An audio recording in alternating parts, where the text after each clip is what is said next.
assistance, that training, that U.S. weaponry, the helicopters that have been laundered through Saudi Arabia but are really from the U.S., and has used it to fight an insurrection against his regime from the Houthi Shiite population in the north of Yemen and also the southern secessionist movement that has been trying to overthrow his government for a number of years. So he has a history of misdirecting U.S. assistance. The fact is that the U.S. has been almost entirely silent in the face of Saleh's forces gunning down their own citizens, which stands in stark contrast to the position that the U.S. has taken on some of the other regimes in the area. And you can't help but wonder if the U.S. is hoping that Saleh holds on in Yemen because the head of the Counterterrorism Center in the United States said recently in front of Congress, as did the Director of National Intelligence, James Clapper, that Al Qaeda in the Arabian Peninsula represents the single greatest terrorist threat to the United States. If Saleh leaves and there's a vacuum of power, the U.S. predominance over Yemeni affairs when it comes to counterterror operation could be called into question.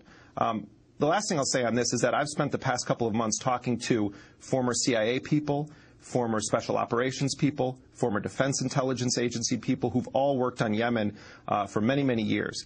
All of them say that Al Qaeda in the Arabian Peninsula does not represent an existential threat to the United States.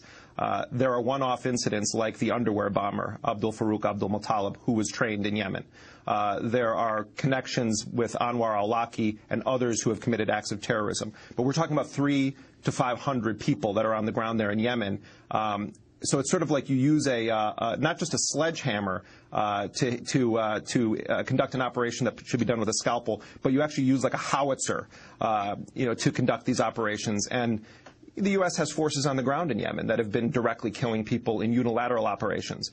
They've done airstrikes inside of Yemen. They've trained Yemeni forces. The U.S. has spent a lot of money militarily in Yemen and very little money by comparison building up Yemen's civilian infrastructure. So you could say that U.S. policy has played a central role in the last decade of destabilization in Yemen and has also undermined the authority of their own leader that they back by killing civilians in airstrikes. So I think that the Obama administration's position on Yemen has been one of deafening silence thus far.